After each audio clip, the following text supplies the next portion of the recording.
It happened just after dessert, when the laughter was still lingering and the candles had burned low.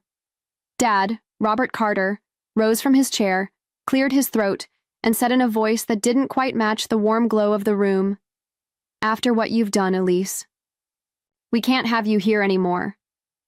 No one looked at me. Forks clattered awkwardly against plates. Someone shifted in their seat. Maybe Aunt Maggie Dwyer, maybe Trevor. I waited for someone to laugh, to say it was a joke, a misunderstanding, a slip of the tongue. But the only answer was the suitcase by the door. And worse, the empty space on the living room wall where Grandpa's favorite photograph used to hang. The one of him and me standing on the front porch with our fishing rods, smiling like the world had no edges. Gone. Just like that. "We think it's best you go quietly," Maggie added, folding her napkin with sharp, deliberate fingers. "It's better for everyone this way." I stood there, hands trembling, but only slightly, because dignity was the only thing I had left. And then I felt a small hand tug at mine. It was Sophie, my niece, her big brown eyes wide with confusion. "But you didn't mean to hurt anyone, right?" she whispered, her voice small enough that maybe no one else heard. I squeezed her hand once, gently, before someone, probably her mother, pulled her away. No screaming. No pleading, no grand speeches, just the sound of my own heartbeat thudding in my ears as I picked up the suitcase and stepped into the cold night air. Behind me, the door clicked shut. Locked. Final. The stars above were silent witnesses.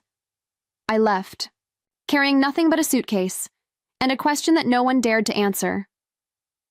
The next morning, my phone buzzed with a single text from Sophie. "Stay away. It's bigger than you think." No explanation, no apology. Just a warning that settled into my chest like a stone. I spent that day moving through a world that no longer seemed to fit. The coffee shop I used to visit with Mom, the barista didn't recognize me. The grocery store where Grandpa used to joke about my poor choice in cereal. Nobody smiled back. By afternoon, I made one last mistake. I called Aunt Maggie. I thought maybe there was a version of this story where she would pick up and explain. Instead, the call went straight to voicemail. Blocked. Later that evening, I found myself sitting in my car outside Mom's house, rehearsing what to say. A simple question, nothing more, just, why? When she opened the door, I caught a glimpse inside. The family portrait still hung above the fireplace, but now, a gap where my face had once been. Photos rearranged. History edited with the precision of a scalpel. We stood there, two strangers separated by an open door. "You were always different," Mom said at last, her voice soft, almost rehearsed. "Maybe it's better this way." I didn't answer. There was nothing to say that wouldn't cheapen the silence. That night, scrolling through old texts, I noticed something I hadn't before. Trevor had sent a message weeks ago, buried under the flood of family group chats. Not everyone's on their side. No punctuation, no explanation, just enough to keep a spark alive where everything else had gone cold. Someone knew the truth. Maybe they were scared. Maybe they just needed me to find the rest of the story first. The erasure wasn't complete. Not yet. It took 3 weeks before a crack appeared. A brown envelope, left without a note, slid through the mail slot of my tiny apartment. Inside was a flash drive. No sender, no instructions. Against my better judgment, I plugged it into my laptop. One audio file. 17 minutes, muffled voices, static between words. At first, it was nothing, just the clatter of dishes, the hum of background conversation. Then a voice I knew too well. "Maggie Dwyer. We can't trust Elise with something that valuable. You saw what happened before." Another voice. Dad's, rougher, less certain. "She's still family." Maggie cut him off sharply. "Family doesn't betray blood. Grandpa's house needs to stay with us, not with someone who'd sell it off to the highest bidder." There it was. The lie, planted neatly, watered with just enough doubt to grow, except there had never been a sale. No betrayal. just whispered poison, spreading while I was too busy trusting. The recording ended before any names were mentioned. No direct orders, no clear conspiracy, just enough to prove what I had feared. The story had been crafted, deliberate and slow, until it hardened into truth. But it wasn't just Maggie's voice that caught my attention. In the background, faint but there, I heard Trevor Dwyer laughing softly at something. He wasn't an innocent bystander. He was part of it. And if Trevor was in on it, then the stakes weren't just sentimental. They were financial. A house tied to Grandpa's estate wasn't just a family relic. It was prime real estate in a town climbing in value every year. Whoever controlled the narrative controlled the inheritance and the future. I sat back in my chair, the room spinning, slightly. They hadn't just pushed me out of their hearts. They had pushed me out of the legacy Grandpa wanted me to protect. And the worst part was, they almost succeeded. 2 days later, I found the final piece of the puzzle tucked away in the county archives, an official copy of Grandpa's will. Neat, notarized, binding, and tucked into the fine print, almost invisible to an untrained eye, a clause: primary residence to be transferred to the family line deemed most responsible for maintaining family tradition and stability. No name, no direct inheritance, just a vague, weaponizable sentence, waiting for someone ambitious enough to twist it. Someone like Maggie Dwyer. I flipped through the accompanying documents, my fingers steady even as my stomach churned. Maggie hadn't just accused me of betrayal to protect Grandpa's memory.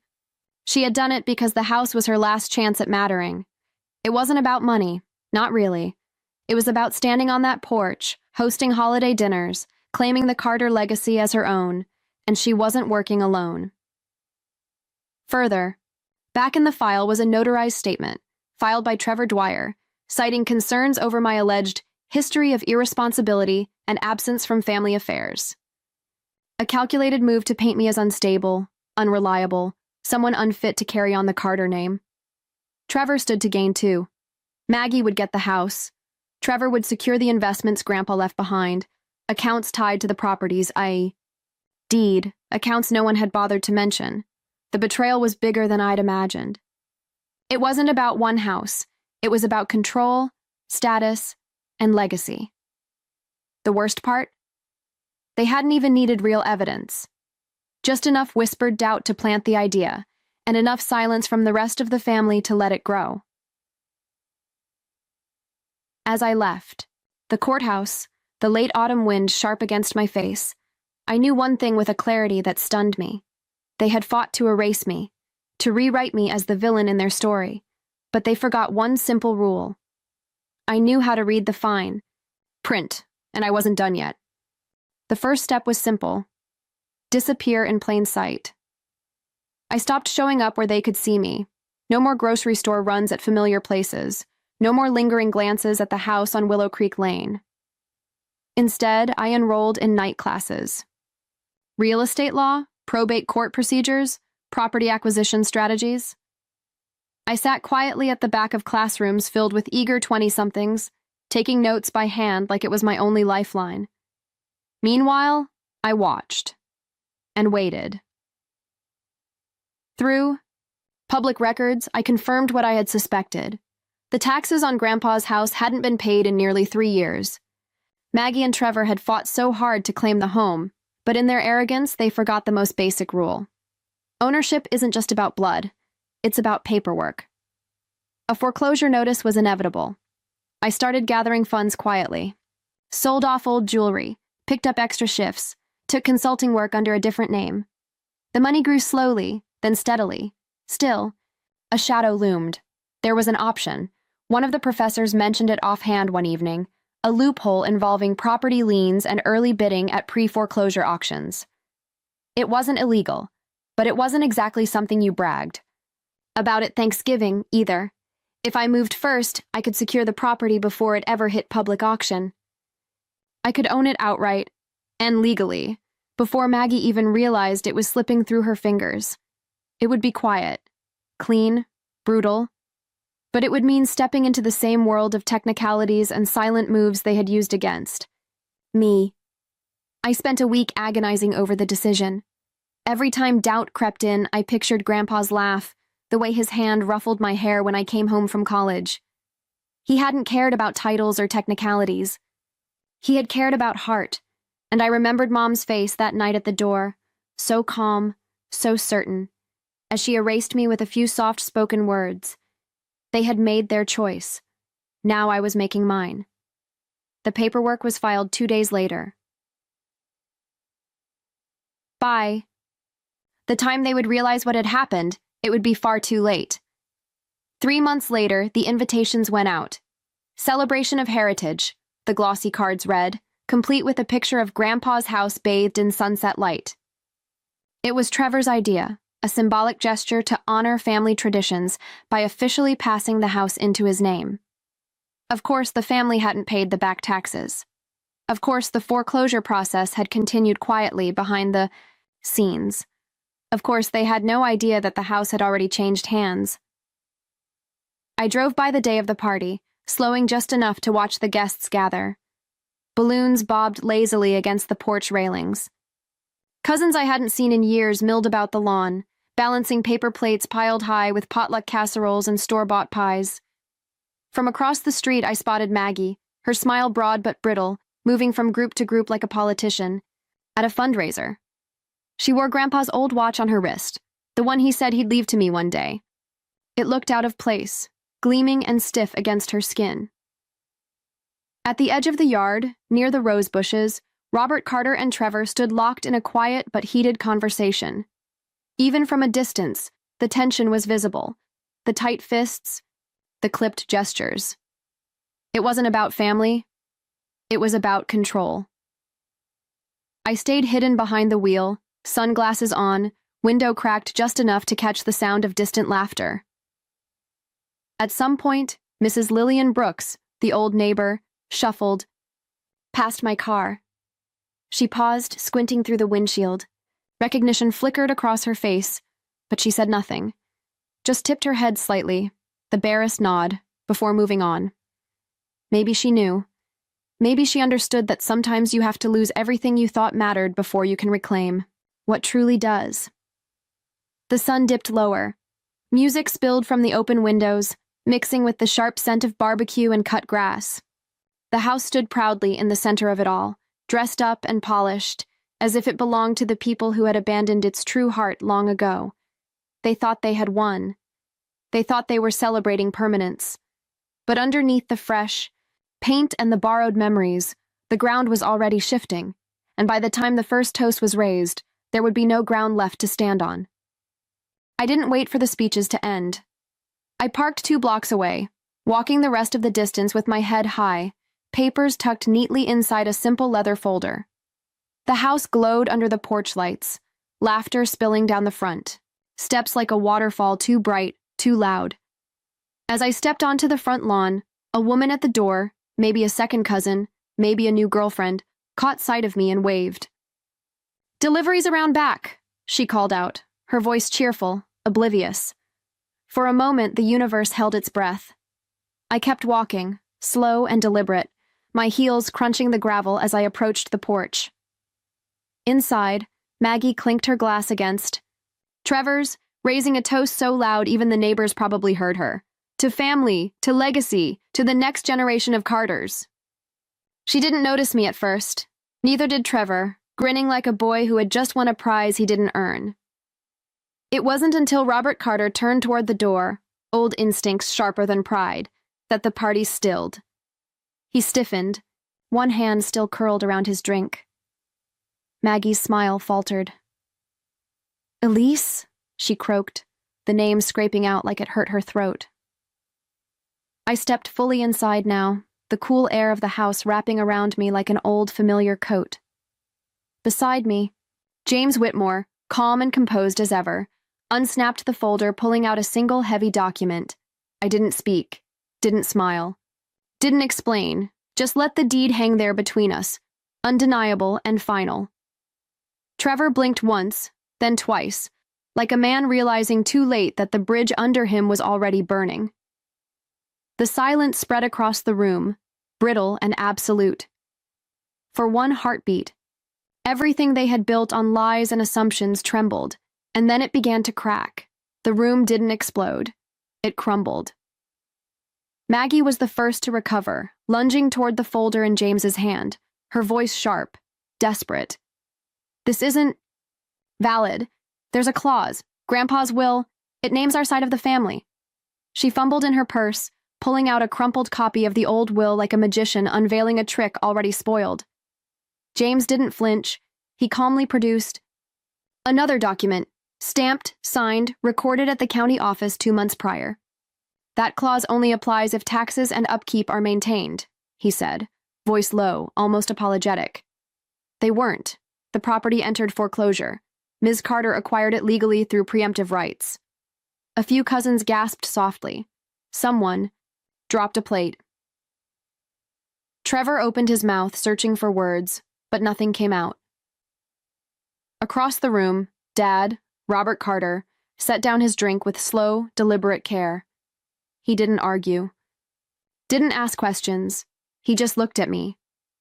And in that look, I saw everything he never said the night they locked the door behind me. Regret, shame, recognition.